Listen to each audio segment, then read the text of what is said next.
विनायक की कथा भी हम आपको इन 2 दिन में सुनाएंगे। 8 विनायक की कथा सुनाएं कि नहीं सुनाएं, तुम्हारे बोलने से क्या होगा। हमने डिसाइड किया हम बोलेंगे तो हम बोलेंगे। तो जो लोग इन दिनों में अष्टविनायक नहीं जा सकते हैं, वो भी स्पेशल इन दिनों में, जिन दिनों में गणेश जी का उत्सव पूरा महाराष्ट्र ही नहीं, अब तो विदेशों में भी मनने लगा है। देश के कोने कोने तक गणेश जी का उत्सव ये पहुंचा है। तो सर्वप्रथम तो सभी गणेश उपासकों को गणेश जी के इस प्राकट्य दिवस की बहुत बहुत शुभकामनाएं। आप सभी को बहुत बहुत बधाई। गणेश जी पहले तो आपको बुद्धि दें, रिद्धि सिद्धि तो बाद में देख लेंगे, पहले बुद्धि दे दें आप सबको। रिद्धि और सिद्धि दे भी दें और बुद्धि भ्रष्ट हो तो फिर उनको पाने का लाभ तो कुछ नहीं है, वो दुरुपयोग ही करोगे उनका, सदुपयोग तो करोगे नहीं, क्योंकि बुद्धि भ्रष्ट होगी। इसलिए भगवान आपको बुद्धि दे, और जो आपको है आपके पास में गणेश जी महाराज से तो हम यही प्रार्थना करेंगे, हे महाराज आप ऐसी कृपा करो जितने भी लोग इस कथा को सुने सर्वप्रथम उनकी बुद्धि शुद्ध करो। वो सिर्फ यही न समझे कि 10 दिन ही व्रत रखना है, बाकी के तो सबका सत्यानाश ही करना है। आप लोग जानते होंगे बहुत व्रत के दिनों में हम लोग साधु बन जाते हैं और स्वाभाविक तौर पे तो असाधु हम लोग हैं ही। तो बुद्धि का ही तो खेल है, तो भगवान बुद्धि आपको प्रदान करे। तो बहुत महत्वपूर्ण बातें प्रसंग गणेश जी के संदर्भ में हम आपसे कह रहे हैं। जो गणेश उत्सव मनाते हैं, जिनके घरों में गणेश जी आते हैं, बहुत सुंदर अवसर है आपके पास में कि आप अष्टविनायक की यात्रा हमारे साथ करें। और जो जीव अष्टविनायक की यात्रा करते हैं उनके सारे कष्ट समाप्त हो जाते हैं, सारे कष्ट। इसलिए अष्टविनायक की कथा। एक और बात बता दें हम आपको, गणेश जी आपको क्या देते हैं? बोले जो आप उनसे मांगते हैं। ये कैसे है? बोले देखो, ये जो गणेश जी है ना, ये सनातन धर्म के प्रमुख आदि पंच देवों में से एक है। आदि का मतलब समझते हैं, जिनका आदि मध्य अंत कुछ नहीं। गणेश जी का पूजन भगवान भोलेनाथ के विवाह में भी हुआ है। कहने का अभिप्राय, जब अपने पिताजी के विवाह में भी जो पूजे गए हों, इसका मतलब क्या है? इसका मतलब यह है कि वो आदि मध्य अंत नहीं है, वो तो लीला करने के लिए उनके पुत्र बने हैं, आते हैं पुत्र बनकर। लेकिन गणेश जी का पूजन तो उनके पिताजी के विवाह में हो गया। इसका मतलब समझिए आप लोग। गणेश जी जो कि सनातन धर्म के प्रमुख 5 देवताओं में से एक हैं, जिनका आदि मध्य अंत नहीं कहा गया है, इसलिए अष्टविनायक महाराष्ट्र में विराजते हैं। और गजब की बात यह है कि मुंबई वाले जो सिद्धि विनायक भगवान हैं, वो अष्टविनायक में नहीं आते हैं। महाराष्ट्र से जो हैं उनको पता होगा कौन है महाराष्ट्र से, यहाँ कोई है? तो बम्बई जो मुंबई में है सिद्धि विनायक, वो नहीं आते ना अष्टविनायक में। हाँ, वो नहीं आते। वो हमें पता है, हमने पढ़ा है तभी बोल रहे हैं। नहीं तो इससे पहले तो हम भी समझते थे कि वही अष्टविनायक में सिद्धि विनायक हैं तो वही अष्टविनायक होंगे, पर ऐसा उनमें है नहीं। तो बस मुंबई में सिद्धि विनायक का बहुत बड़ा महात्म्य है, बहुत उनका पूजन लोग मानते हैं, श्रद्धा करते हैं। तो बहुत अच्छी बात। सबसे पहली बात आप ये समझ लीजिए, गणेश जी हम सबके जीवन में परमावश्यक क्यों हैं। आप देखेंगे, आप अगर किसी को पत्र भी लिखेंगे तो लिखेंगे श्री गणेशाय नमः। आपके घर में शादी का कार्ड भी छपेगा तो ऊपर सबसे ऊपर होंगे श्री गणेशाय नमः। वक्रतुंड महाकाय सूर्यकोटि निर्विघ्नम सर्वकारेषु। तो ये कौन है? निर्विघ्नम कुर्मे देवः। निर्विघ्नम, किसी भी कार्य को प्रारंभ करने से पहले अगर हम गणेश जी का पूजन करें तो विघ्न नहीं आएंगे। और जिस कार्य को प्रारंभ करने से पहले गणेश जी का पूजन नहीं होगा, निश्चित तौर पर वहां विघ्न आने की संभावनाएं बहुत हो जाएंगी। इसलिए आप देखेंगे, आप घर में छोटा सा कोई भी पूजन करिए, बोले हमें तो सर एक जाप करवाना है। बोले हाँ ठीक है, करो, प्रारंभ करो। बोले नहीं नहीं ऐसा नहीं, पहले पंच देवताओं का पूजन होगा, उसके बाद जाप। अरे जाप करवाना है पंचदेव, बोले इनके बिना तो वो हो ही नहीं सकता। जाप भी करने बैठेंगे तो विघ्न आ जाएगा। इसीलिए गणेश जी को कहते हैं विघ्न हरण मंगल करण श्री गणपति महाराज। नमामि विघ्नेश्वर पाद पंकजम, विघ्नों का हरण करने वाले। अब देखो, एक भाव तो ये भी है कि हम 10वें दिन या कोई लोग 2 दिन के लिए गणेश जी को लाते हैं, 4 दिन के लिए लाते हैं, कोई 5 या कोई पूरे 10 दिन के लिए लाते हैं, लेकिन 10 दिन बाद विसर्जन करने जाते हैं। अब हम वो विसर्जन क्यों करते हैं, इसमें हम आपके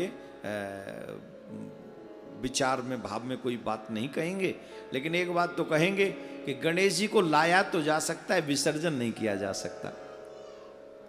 आप हमारे ब्राह्मण देवता जो लोग पूजन करते हैं, जब भी कोई पूजन करते हैं, कथा का पूजन हो या कोई ग्रह पूजन हो, साधारण भी पूजन हो, तो सब देवताओं से कह देते तुम जाओ, सभी देवताओं का विसर्जन कर देते हैं, पर 2 का नहीं करते विसर्जन, गौरी लक्ष्मी जी और गणेश जी का।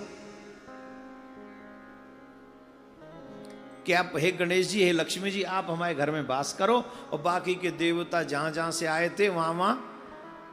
अभी पार्थिव शिवलिंग का निर्माण हुआ था, क्या कहते थे महादेव का विसर्जन करते समय, क्या कहते थे? भो शंभो कैलाश गच्छ, भो शंभो आप कैलाश जाओ, सुबह आओ और शाम को अपने कैलाश जाओ। पर गणेश जी से क्या कहते थे? आप यहीं रहो। तो गणेश जी को तो गणेश जी को हम क्यों कहते हैं यहीं रहो, उसके पीछे रीजन है, विघ्न हरण। हमारे जीवन में जितने भी विघ्न हैं, गणेश जी की उपासना करने वाले व्यक्ति के जीवन में विघ्न नहीं आते। 2-4 लोगों को मैं जानता हूं जो गणेश जी को बहुत हृदय से पूजते हैं, मैंने उनके बराबर प्रसन्न आदमी नहीं देखा धन से, और विघ्न भी उनके जीवन में कमी आए। और जो हमारे ठाकुर जी की जो पूजा करे, वो तो भिक्षचर्याम चरंती, उसे भिखारी बना देते हैं। वो अच्छी अच्छी जटा दाढ़ी रखवा देते हैं, घर छुड़वा देते हैं, वृंदावन वास करा देते हैं। गणेश जी कहते तुम कहीं भी रहो, वहीं तुम माला माल रहो, चैन में रहो, विघ्न नहीं आने देंगे। लेकिन इस गणेश कथा का मतलब ये नहीं है कि हम तुमसे ये सिखा रहे हैं कि अब ठाकुर जी की पूजा छोड़ दो और गणेश जी की पूजा शुरू कर दो, ये मतलब नहीं है। हम तो ये कह रहे हैं उपासकों को भी गणेश जी का पूजन अवश्य करना चाहिए। क्यों? जो अपने आराध्य को प्राप्त करना चाहते हैं, अगर गणेश जी का पूजन आप करते रहेंगे तो निश्चित तौर पर जो बाधाएं आ रही हैं आपके आराध्य के मिलन में या पूजन में या ध्यान में, तो वो बाधाएं आपकी दूर हो जाएंगी। जो आपका मन भटक रहा है इधर उधर, वो नहीं भटकेगा। फिर हमारी न मिलने के पीछे भी कई रीजन होते हैं, विघ्न है ना। एक जगह मन न टिकना, ये भी तो विघ्न ही है। आज यहाँ बैठे, फिर ये भी, फिर कल वहां कहीं और जा बैठे, वो भी तो विघ्न ही है कि नहीं? विघ्न। घर में मन नहीं लगता, बोले चलो वृंदावन, और वृंदावन गए तो बोले वृंदावन में मन नहीं लगता, चलो अब और कुछ करें, गोवर्धन चले। जब तक मन न लगे तब तक मोहन कैसे मिले। तो गणेश जी महाराज का विषय है। आज हम कोशिश करेंगे इन 2 दिनों में ज्यादा भगवानों की चर्चा न करके सिर्फ गणेश जी। अब कथा में आ जाए तो वो हम पे तो नहीं रुके, वो कथा में तो आएंगे ही आएंगे सब भगवान, पर हम कोशिश करेंगे कि आपको गणेश जी की कथा ही ज्यादा सुनाई जाए। वेदों में भी पुराणों में भी भगवान गणेश की विशेष चर्चाएं की गई हैं, अद्भुत चर्चाएं मिलती हैं। आप समझे, इनका नाम है गणेश। क्या नाम है? गणेश का मतलब क्या है? गण किसको कहते हैं? गण कहते हैं समूह को। किसको कहते हैं? समूह।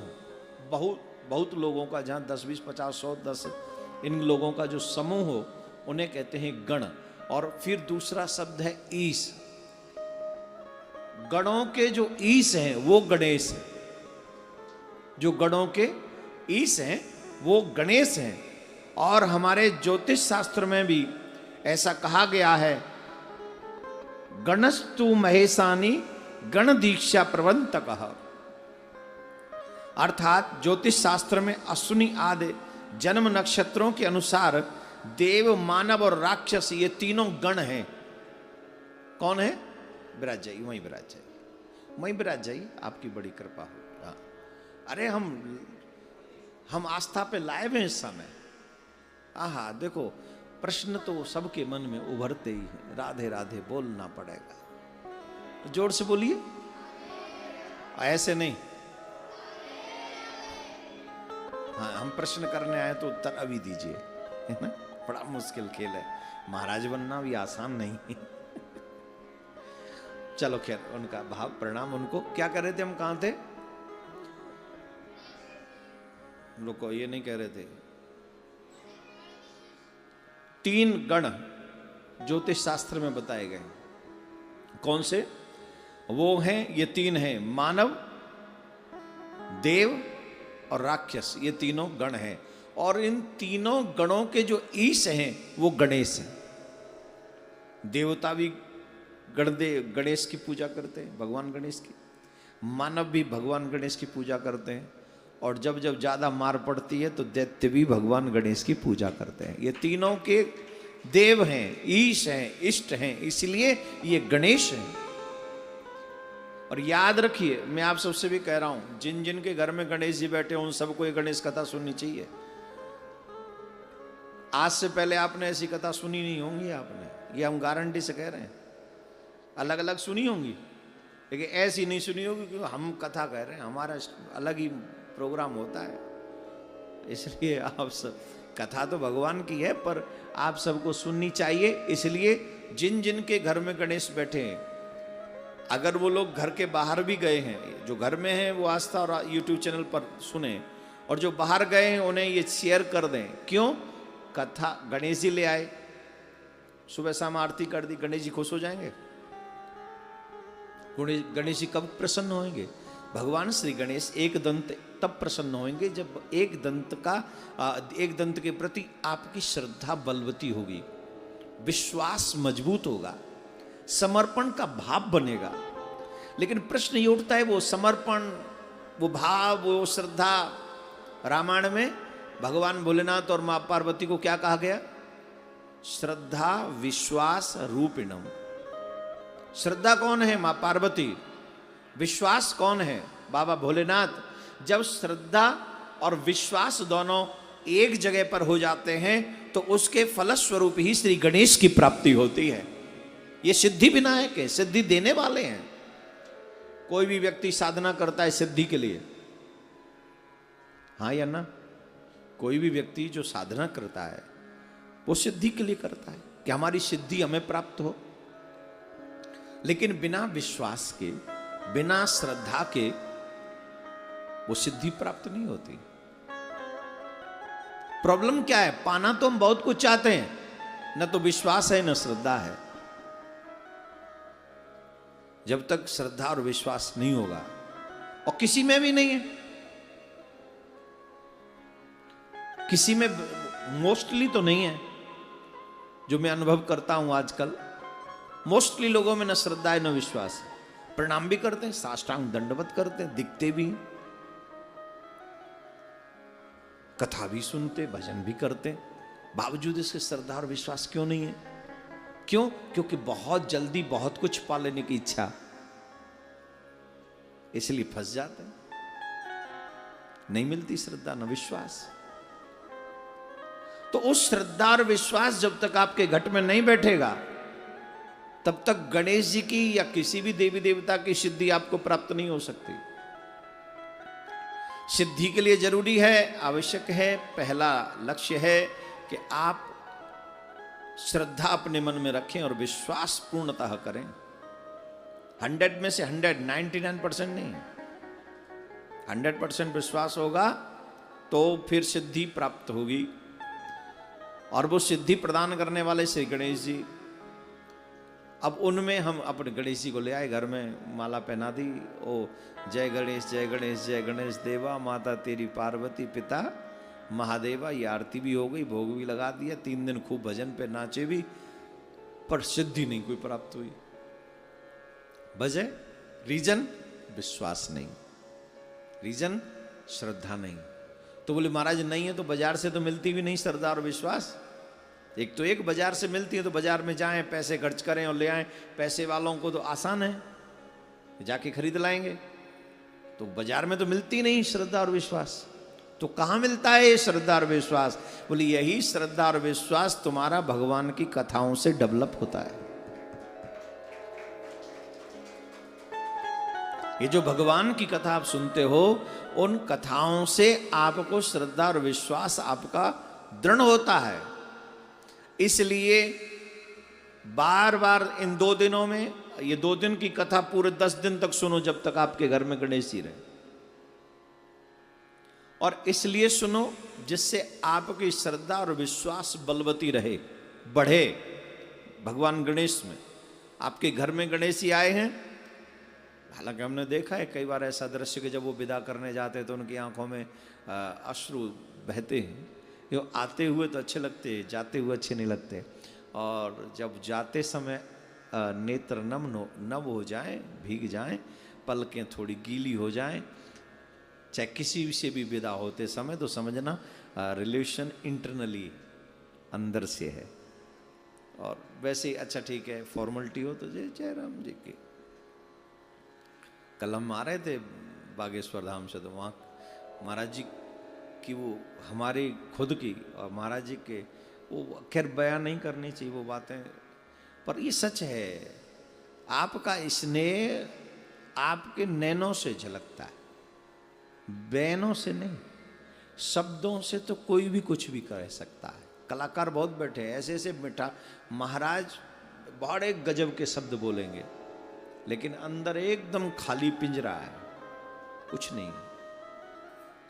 मैं तो कहूंगा बैन काम न करें तो कोई बात नहीं, जरा नैनों को काम करने दो।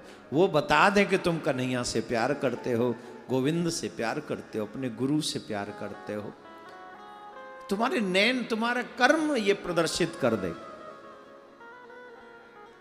तो बड़ी सुंदर कथा आप लोग सुन रहे हैं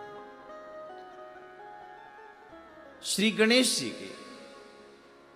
जब आप कथा सुनेंगे, जब विदा आप करने जाते हो, आपके नैन भीग जाते हैं, तो समझ लो कि उनको आपके घर में लाना, उनको अपने घर लाना सफल हो गया आपका। कि विदा करते समय आपके नैन सजल हो गए, मानो गणेश जी ने तुम्हें स्वीकार कर लिया।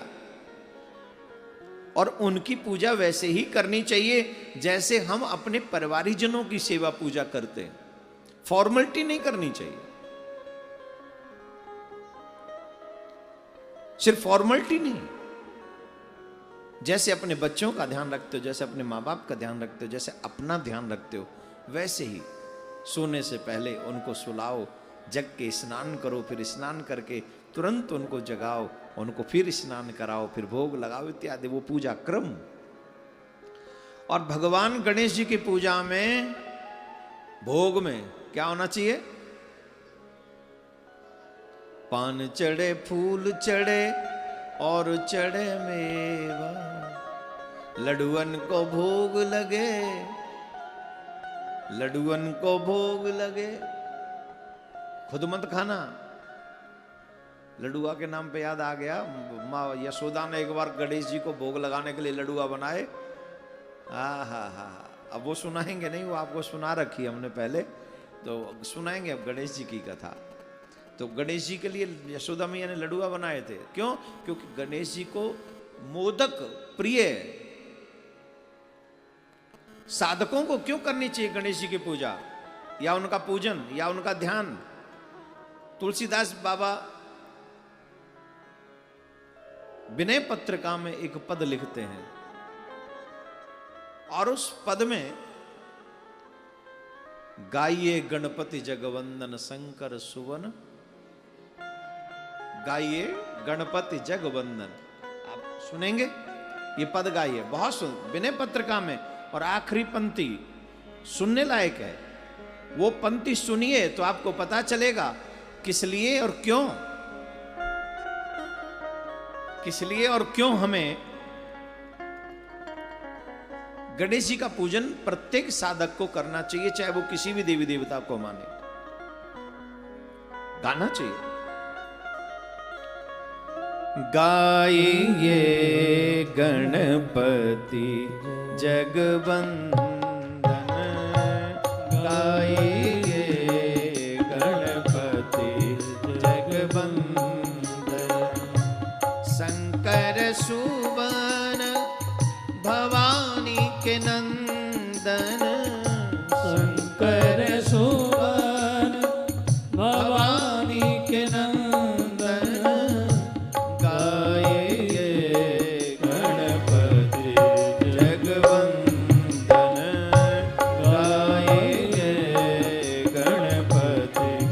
जगवंदन।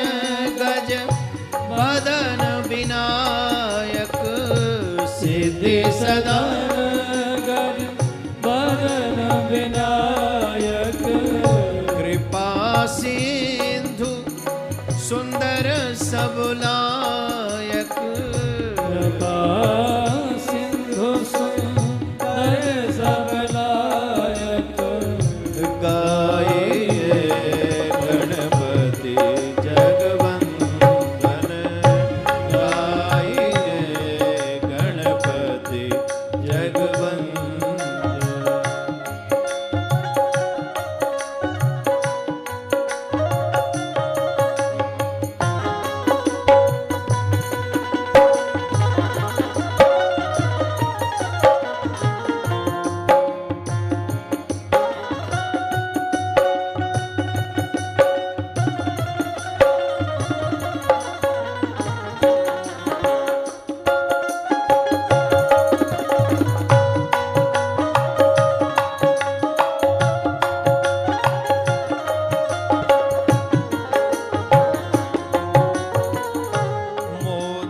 प्रिय मुद मंगलदाता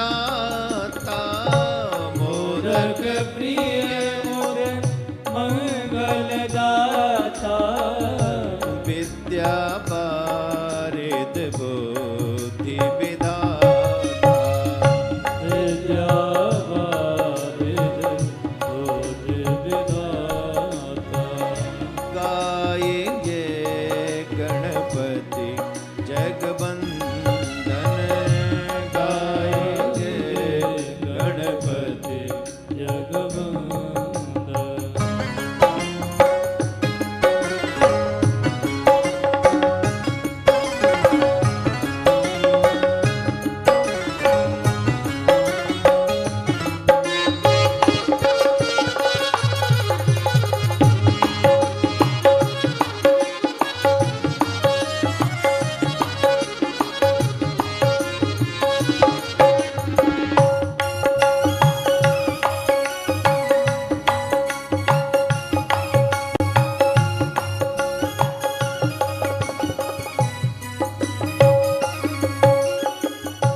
मांगत तुलसी दास कर जोरे मांगत तुलसी दास कर जोरे।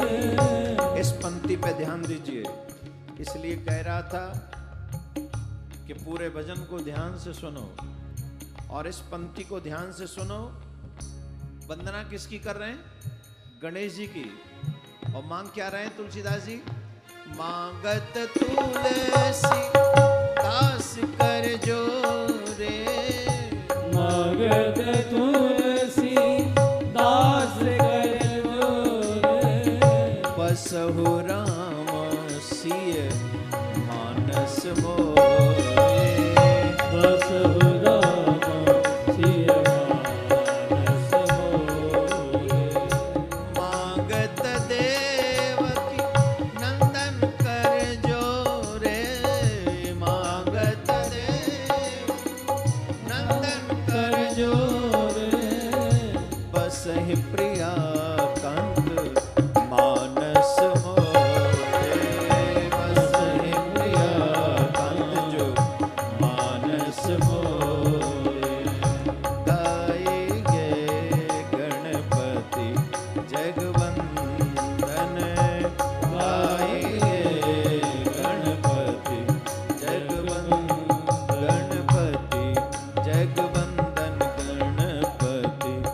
जगवंदन।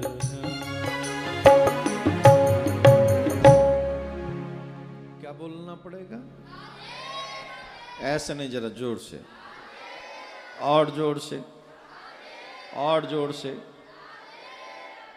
वेद में, पुराण में तुलसीदास बाबा ने ये जो आखिरी पंक्ति लिखी, मांगत तुलसीदास कर जोरे, प्रत्येक व्यक्ति को अपने आराध्य के दोनों हाथ जोड़कर, गणेश जी की पूजन कर रहे हैं तो गणेश जी से पूजन करके अपने इष्ट देव की सच्ची भक्ति मांगनी चाहिए। एक गुरु के एक शिष्य थे, वो बहुत संतों का दर्शन करते थे, लेकिन प्रत्येक संत के पास जाकर वो पता है क्या कहते थे? हमारे गुरुजी में हमारी सच्ची निष्ठा हो जाए, हमारे इष्ट में हमारी सच्ची निष्ठा हो जाए, ऐसी कृपा कर दो। अब गए अनेक संतों के पास, मांगा क्या? अपने ही गुरु, अपने ही गोविंद, अपने इष्ट की भक्ति। तुलसीदास जी महाराज भी ये चरित्र दर्शा रहे हैं कि हम आपकी वंदना तो कर रहे हैं क्योंकि आप विघ्नों को दूर करने वाले हैं, पर आप हमें क्या दें? बोले आप हमें ये दे दीजिए कि बसहु राम सिय मानस मोरे, मेरे हृदय से सीताराम जी कभी दूर न जाएं, वो नित्य निरंतर मेरे हृदय में वास करें, ऐसी कृपा कर दीजिए। निश्चित आप सब अपने अपने, किसी भी कार्य में गणेश जी के पूजन के बगैर कोई कार्य होता ही नहीं। गणेश जी का पूजन करते हैं, स्मरण करते हैं, उनका मंगल पाठ करते हैं, तो हमें क्या करना चाहिए? बोले हमें यही करना चाहिए, उनसे यही मांगना चाहिए। हमारे जीवन में, हमारी भक्ति में, हमारी पूजा में, हमारे पाठ में, हमारे आराध्य के प्रति निष्ठा में कोई विघ्न न पड़े, ऐसी कृपा आप कर दें। तो गणेश जी से अगर हम ये मांगेंगे, वो गणेश हैं, गणों के ईश हैं, वो मानवों के, हम सब मानवों के ईश हैं, हम सभी मानवों के वो ईश हैं। इसीलिए हमें उनका ध्यान, स्मरण, पूजा करते रहना चाहिए। गणेश जी से हम जो मांगते हैं वो हमें सहज ही प्राप्त हो जाता है। तो हम थोड़ी सी चर्चा, हमने आपसे कहा कि हम अष्टविनायक की यात्रा आपको कराएंगे इन 2 दिनों में। ध्यान दें, गणेश अष्टविनायक की यात्रा वैसे ही करनी चाहिए जैसे कहा गया है। 600 कुछ किलोमीटर के बीच में ये पूरी अष्टविनायक की यात्रा है। 640 या 680 ऐसे समथिंग कुछ मैंने कहीं पढ़ा था। पूरा परफेक्ट, हाँ 600 मालूम है कि वो पूरा है, उसके ऊपर 60 है कि 40 है कि 80 है, वो उसमें थोड़ा कन्फ्यूजन है। तो वो अपने आप भी अपना दिमाग लगा के कर लेना, सब कुछ यहीं से न मिले। पहले जो अष्टविनायकों में जहां से यात्रा प्रारंभ करनी चाहिए वह है मयूरेश्वर महादेव, गणेश। मोरेश्वर, मयूरेश्वर गणेश। मयूरेश्वर विनायक मंदिर पुणे के मोरगांव क्षेत्र में है। पुणे से करीब 80 किलोमीटर दूर पर यह मंदिर स्थित है। इस मंदिर में 4 बड़े ऊंचे ऊंचे खंबे हैं। ध्यान से सुनेंगे, ये यात्रा प्रारंभ हो गई है। भाग्यशाली हैं वो लोग जो इस यात्रा को आज के दिन कर रहे हैं प्रारंभ। आज गणेश चतुर्थी है। आप मानसिक तौर पर ये सोचिए कि हम साथ चल रहे हैं।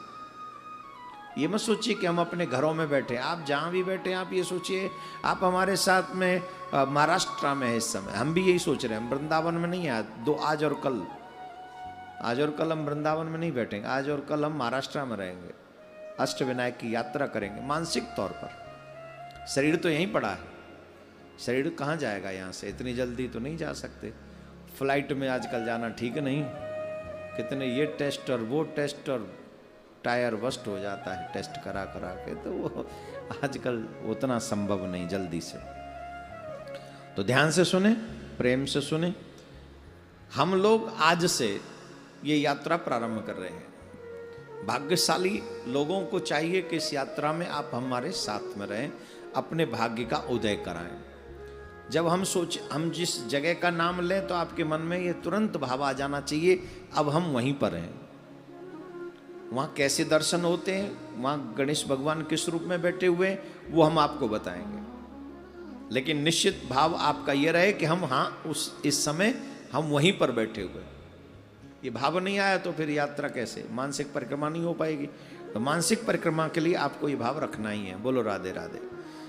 पुनः मैं कह दूं, आस्था पे जो लोग हैं वो भी अपने घर वालों को अभी से जोड़ लो, फिर बाद में मत कहना कि इनको बुद्धि नहीं मिली। बुद्धि कहाँ से मिले, तुमने बुद्धि दिलवाई नहीं, गणेश जी का स्मरण किया नहीं, तो बुद्धि के दाता तो वही हैं। अच्छे विचार प्रदान करें, ज्ञान प्रदान करें, तो अपने घर वालों को भी शेयर कर दो YouTube चैनल के माध्यम से। उनको कहो कि भाई तुम लोग जहाँ हो वहीं सुन लो, और वहीं से मानसिक परिक्रमा सिद्धि विनायक की करो, अष्ट विनायक की करो। तो वो महाराज पुणे से करीब 80 किलोमीटर दूर पर मयूरेश्वर मंदिर का 4 कोनों में बड़ी बड़ी मीनारें हैं, लंबे पत्थरों की दीवारें हैं, यहाँ 4 द्वार भी हैं। मयूरेश्वर महादेव के मंदिर में 4 द्वार हैं, जिन 4 द्वारों को 4 युगों का प्रतीक माना गया है। मतलब गणेश जी 4 युगों में विराजमान रहते हैं। सतयुग, त्रेता युग, द्वापर युग और कलयुग। चारों ही युगों में गौरी पुत्र गणेश विराजमान है। मानसिक तौर पर अथवा प्रत्यक्ष रूप से जो भी अष्टविनायक की यात्रा करता है, गणेश जी उन्हें सद्बुद्धि का दान देते हैं और मनवांछित इच्छा का वरदान भी देते हैं। 4 युगों का ये प्रतीक है, जिन्हें सतयुग, त्रेता युग, द्वापर युग और कलयुग 4 युगों का प्रतीक मानते हैं। यहां गणेश जी की मूर्ति बैठी हुई मुद्रा में है। किस मुद्रा में दर्शन दे रहे हैं? विराजमान है, वहां पर बैठे हुए गणेश जी का दर्शन होता है। और उनकी जो सूंड है वो बाईं ओर, लेफ्ट हैंड साइड, उनकी जो सूंड का दर्शन है वो अपने बाईं ओर की तरफ मुड़ी हुई है, तथा उनकी 4 भुजाएं हैं, वह 3 नेत्र हैं। श्री गणेश जी चतुर्भुजी हैं और त्रिनेत्रधारी हैं। इस रूप में हम इस समय कहाँ हैं? हमें इस समय मयूरेश्वर विनायक के मंदिर में विराजमान है। और इस भाव को हमको रखना चाहिए कि जिस मंदिर में हम गए हैं वहाँ बड़े प्रमुख 4 द्वार हैं, लंबी लंबी उनकी दीवारें हैं, ऊंची ऊंची उनकी दीवारें हैं, और श्री गणेश जी महाराज वहाँ पर बैठे हुए हैं, उस मुद्रा में दर्शन दे रहे हैं। उनकी 4 भुजाएं हैं, 3 नेत्र हैं। हमको दर्शन देकर, हमारे हृदय की बात को समझकर वो हमारे सभी विघ्नों को दूर करना चाहते हैं। यहां नंदी की भी मूर्ति है। कहते हैं इसी स्थान पर श्री गणेश जी ने सिंधुरासुर नाम के राक्षस का वध किया था, मोर पर सवार होकर। अधिकांश श्री गणेश जी मूषक की सवारी करते हैं, और मोर के संदर्भ में कहा जाता है ये कार्तिकेय का विमान है, कार्तिकेय का वाहन है। परंतु यहां उस राक्षस का वध करने के लिए श्री गणेश जी मयूर पे सवार होकर आए थे, इसीलिए यहां पर मयूरेश्वर गणेश जी का दर्शन होता है। बोलो मयूरेश्वर गणेश भगवान की जय। तो ये पहले विनायक का, अष्ट विनायक में से आप पहले विनायक की कथा को यहां पर सुनते हैं। और दूसरे विनायक के विषय में आप लोग सुन लीजिए, सिद्धि विनायक। सिद्धि विनायक मंदिर करजत तहसील अहमदनगर में है। यह मंदिर पुणे से करीब 200 किलोमीटर की दूरी पर है। तो चलिए, पहले तो हम 200 किलोमीटर गाड़ी से चल रहे हैं अहमदनगर डिस्ट्रिक्ट में, और करजत तहसील में हम वहाँ पर पहुँचे। और ये मंदिर जो है करीब 200 वर्ष पुराना है। वैसे संयोग से हम ये यात्रा कर चुके हैं, बड़ी कृपा हुई हम पर, अष्टविनायक की यात्रा हम कर चुके हैं, बड़ी दया से। वो बड़ा आनंद आया। कोई ऊंचे पर्वत पे है, कोई कहीं है, ऐसे ऐसे गांव में है जहाँ जाना बड़ा मुश्किल है, पर फिर भी लोग वहाँ बड़ी श्रद्धा से जाते हैं। तो आइए आप भी मेरे साथ 200 साल पुराने मंदिर का दर्शन करें। यह जो मंदिर है लगभग 200 साल पुराना बताया जाता है। सिद्धटेक के भगवान विष्णु ने सिद्धि प्राप्त करने के लिए इसी जगह पर उन्होंने तपस्या की थी। भगवान विष्णु ने, किनकी? गणेश जी की। ध्यान से सुनेंगे। भगवान विष्णु ने सिद्धियां हासिल करने के लिए, प्राप्त करने के लिए यहां पर आकर उन्होंने तपस्या की थी। वहीं पर एक पहाड़ की चोटी पर सिद्धि विनायक मंदिर बना हुआ है। भगवान ने क्यों तपस्या करी? विष्णु भगवान ने है? हाँ, ये तो आपने हमें बता के बड़ा अच्छा किया। हमें तो पता ही नहीं था कि भगवान विष्णु सिद्धि की प्राप्त करने के लिए वहां पर गए थे। अरे कोई वजह भी तो होगी, भगवान को क्यों सिद्धि प्राप्त करनी पड़ी। अब वो कथा सुनना चाहोगे कि चल पड़े आगे? सुनना चाहोगे? हम सुनाने के लिए लाए हैं। हम चाहते हैं कि जो बोल रहे हैं उनके कुछ भाव आपको सुनाएं। भगवान, पहली बात तो ये समझ लीजिए कि जो भी लीला करते हैं वो हम सब के लिए करते हैं, हम लोगों को शिक्षा मिले। यहां पर भगवान ने जो लीला करी वो ये है कि जब मेरे जीवन में कोई विघ्न आया, उस विघ्न को दूर करना पड़ा, तो मैंने सिद्धियों को प्राप्त करने के लिए गणेश जी का आह्वान किया, पूजन किया, तपस्या की। वो पूरा प्रसंग हम आपको बता रहे हैं। वो पूरा प्रसंग आप ध्यान से सुने। पूरा प्रसंग है, बड़ा अद्भुत प्रसंग है। सिद्धटेक में सिद्धि विनायक मंदिर में एक बहुत ही सिद्ध स्थान है, रूप में प्रतिष्ठित है। ऐसा माना जाता है कि यहाँ भगवान विष्णु ने सिद्धियां हासिल करने के लिए तपस्या की थी। कहते हैं जब वे अपने क्षीर सागर में विश्राम कर रहे थे भगवान नारायण, तो भगवान नारायण जब विश्राम कर रहे थे तो अपने कानों को ऐसे हल्का सा, उन्होंने कोई मसला होगा, तो उनके कानों के मैल से मधुकेटव नाम के 2 राक्षस उत्पन्न हुए, जिनका वर्णन शिव पुराण में भी हमने किया था। अब मधुकेटव जो है बड़े भयानक थे, बड़े बलवान थे।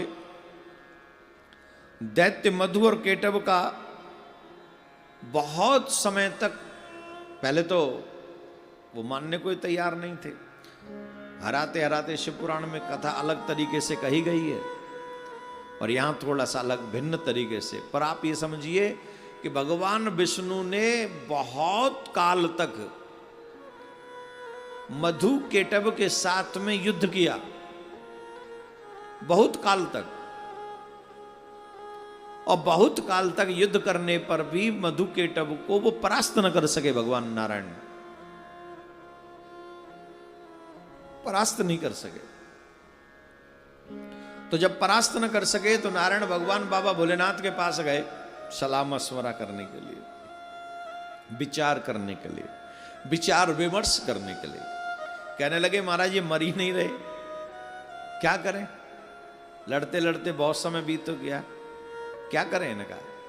तब बाबा भोलेनाथ ने, श्री शिव जी ने उन्हें उत्तर दिया कि वे प्रथम पूज्य श्री गणेश जी का आह्वान करें।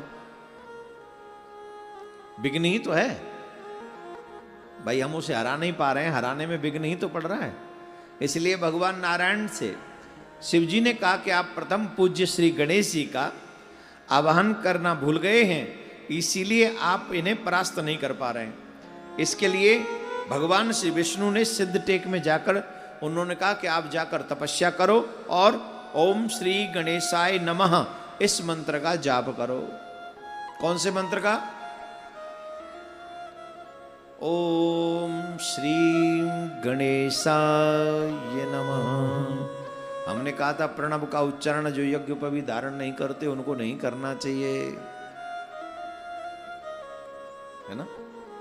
कहा था ना, ओम श्री गणेशाय नमः। इस मंत्र का जाप करो।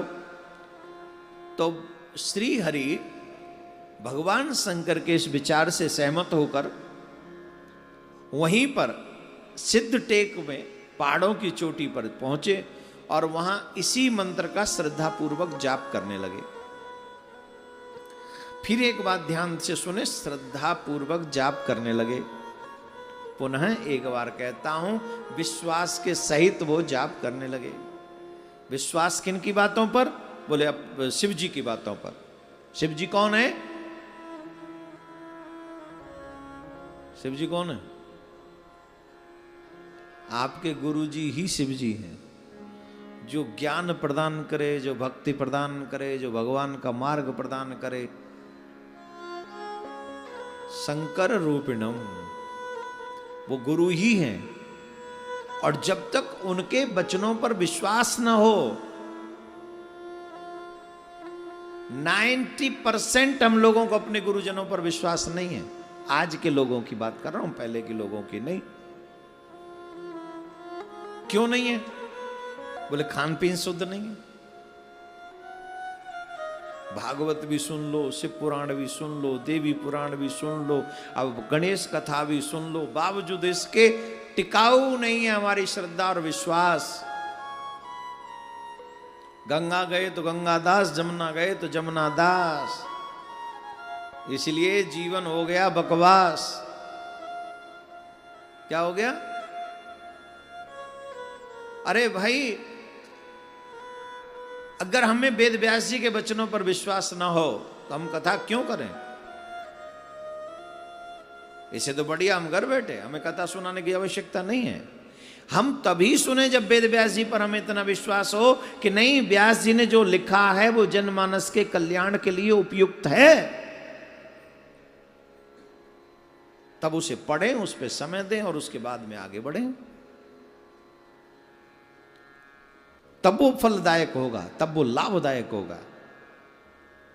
भगवान विष्णु अगर विश्वास न करें शिव जी की इस वाणी पर कि प्रथम पूज्य देवता श्री गणेश जी का आप पूजन करें, उनका स्मरण करें, उनका ध्यान करें, तो क्या भगवान श्री हरि को वो सिद्धियां प्राप्त हो सकेंगी? जवाब दीजिए। अच्छा चलो, हम एक और बात पूछते हैं आपसे। जिन जिन लोगों को अपने गुरु जी पे भरोसा नहीं है, वो अन्य अन्य लोगों के पास में गए सिद्धि प्राप्त करने, हो गई? जवाब दो, हो गई? क्यों नहीं?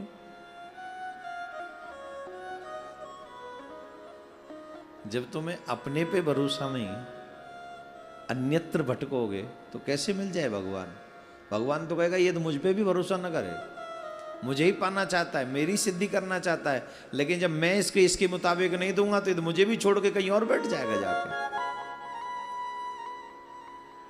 इसलिए जैसे भगवान हरि ने शिव जी के वचनों पर भरोसा करके, पूर्ण विश्वास करके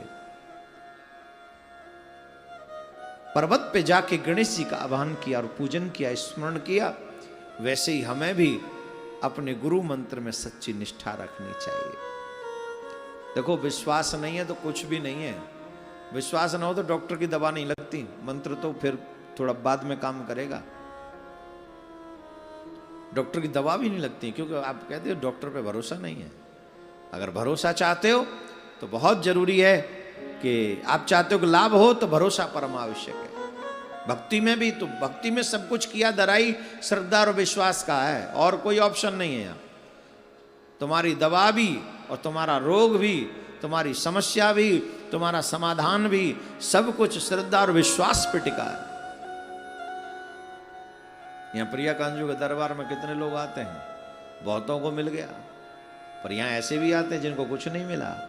यहाँ अंतर किस बात का है? दरबार तो वो एक ही है, फिर ये अंतर किस बात का आ जाता है? बोले एक विश्वास और श्रद्धा से आता है और एक मजबूरी में दिखावे के लिए आता है। इतना ही अंतर है बस। उस अंतर को समाप्त करो। सोच लो कि यही मेरे माई बाप हैं। प्रिया कांजू के चरणों में सर झुका है, झुका ही रहेगा। और फिर देखिए